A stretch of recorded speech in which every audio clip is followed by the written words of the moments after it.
இதை பாருங்களேன், இதுதான் இதயம். இதயம் என்பது கையளவு உண்டுப்பா.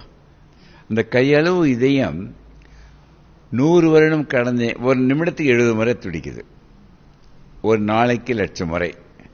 வாழ்கின்ற பல வருடங்கள் இடைவிடாமல் துடிக்கின்ற இதயத்திற்கு நீ செய்ய வேண்டியது ஒன்றே ஒன்று என்ன தெரியுமா? இதயம் பேச தெரிந்த என்ன தெரியுமா கேட்கும்? நீ மகிழ்ச்சியாக இரு. நீ மகிழ்ச்சியாக அது பாட்டு இயங்கிக் கொண்டே இருக்கும். இதை பாருங்களேன், இதயத்தில் உள்பாகத்தில் பாருங்களேன், இந்த 4 அறைகள் இருக்குது.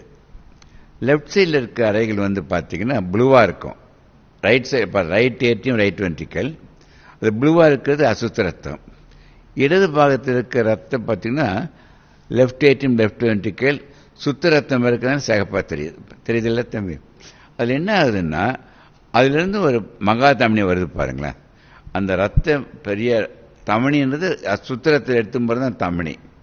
அந்த மகா தமனி வந்து பெரிய ரத்த குழாய். அந்த பெரிய ரத்த குழாயை பாருங்க, இப்படி போய் அந்த ரத்த குழாய் என்ன ஆகுதுன்னா அப்படியே தொராசிக் செஸ்டில் வந்து அங்கேருந்து அப்டமனுக்கு போயிடுது. அந்த செஸ்டில் இருக்க வரைக்கும் அது பேர் தொராசிக் அயோட்டா. அந்த டயஃப்ரத்தை தாண்டி கீழே வரும்பொழுது அது வந்து அப்டாமன் அயோட்டா. இப்போ ரஜினி சாருக்கு என்ன வந்திருக்குதுன்னா, இந்த அப்டாமன் அயோட்டான்னு சொன்னாங்க இல்லைங்க, அதில் சின்ன ஒரு பல்ஜ், உங்களுக்கு புரிகிற மாதிரி சொல்கிறேன் பாருங்களேன். இதை பார்த்தீங்கன்னா இதுதான் ரத்த குழாயிலுடைய நீட்டு வாட்டம் வச்சுங்க, டெமான்ஸ்ட்ரேஷன் பண்ணுறதுக்காக சொல்கிறேன். எல்லாருடைய ரத்த குழாயும் பார்த்தீங்கன்னா இது தின்னாக இருக்கணும், எதுலையுமே அடைப்படக்கூடாது, ஸ்மூத்தாக இருக்கும். 70 வயசு ஆனவே வந்து என்ன ஆகுன்னா, இது பாருங்களேன், இந்த எல்லோவா தெரியுதுங்கள, அது கொலஸ்ட்ரால் படியுது. அந்த கொலஸ்ட்ரால் படியும்போது அத்ரோஸ்க்ளரோசிஸ் சொல்கிறோம். இது வந்து அயோட்டோஸ்க்ளரோசிஸ். அது வரும்போது என்ன ஆகுதுன்னா, ஒன்று வரும், அந்த மகா தமனி அடைப்படலாம்.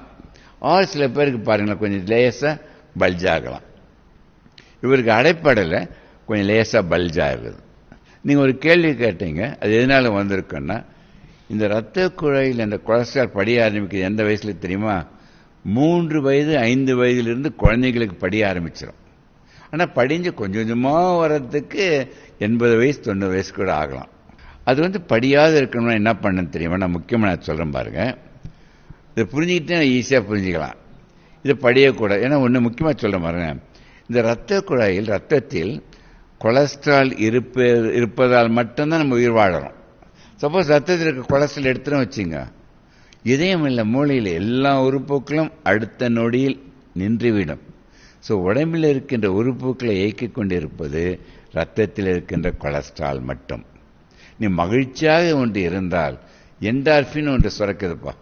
அந்த என்டார்பின் என்ன தெரியுமா? மார்பின் வந்து இன்ஜெக்ஷன் போட்டால் அந்த போதை மார்பின் உங்களை கொன்றுவிடும். உங்கள் உடம்பில் சுரக்கின்ற மார்பின் தான் என்டார்பின். அந்த என்டார்பின் எப்போ சுரக்கும்? மகிழ்ச்சியாக இருந்தால். அந்த என்டார்பின் கூடிக்கொண்டே இருந்தால் 100 வருடம் வரை ரத்த குழாயில் கொலஸ்ட்ரால் படியாது.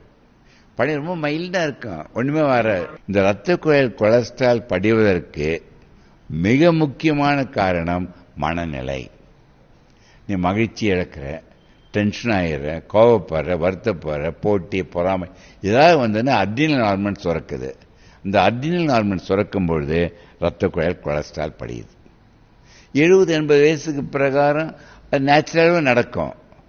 ஆனால் இப்பெல்லாம் பார்க்குறோம், நீங்கள் சொன்ன ஆச்சரியப்படுவீங்க, 20-25 வயது ஹார்ட் அட்டாக்கை வந்து இறந்துறாங்களே ஆண்கள் பெண்கள்.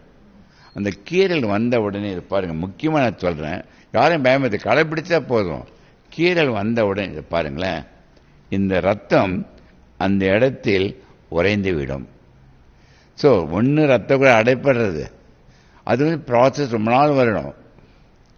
இது வந்து கீரல் வந்து ரத்த குழாய் உறைவது 2 நிமிடத்தில். அந்த 20 வயது 30 வயதில் இறப்பதற்கு காரணம் அக்யூட் ஸ்டேஜ், ரத்தம் வந்து உறையிறது, கிளாட் ஆகிடுது. அந்த சமயத்தில் என்ன ஆகுது பாருங்க, இன்னொன்று, இது ரத்த குழாய் இப்படி தானே இருக்கணும், அது ஸ்பேசம் போகும். ஸோ ரத்த குழாய் அடைப்படுதல், ரத்தம் உறைதல், ரத்த குழாய் சுருங்குவது அனைத்தும் எதிர்மறை வாழ்க்கை முறை, எதிர்மறை எண்ணங்கள். இது 3மே நீ மனம் இன்றைக்கு வைத்தால் 100க்கு 100 தடுக்க முடியும். ஸோ இதை முக்கியமாக ஒன்று சொல்கிறேன், மகிழ்ச்சியை மட்டும் எந்த நிலையிலையும் நீங்கள் இழக்கக்கூடாது. செய்திகளை உடனுக்குடனும் துல்லியமாகவும் தெரிந்து கொள்ள சப்ஸ்கிரைப் பண்ணுங்க.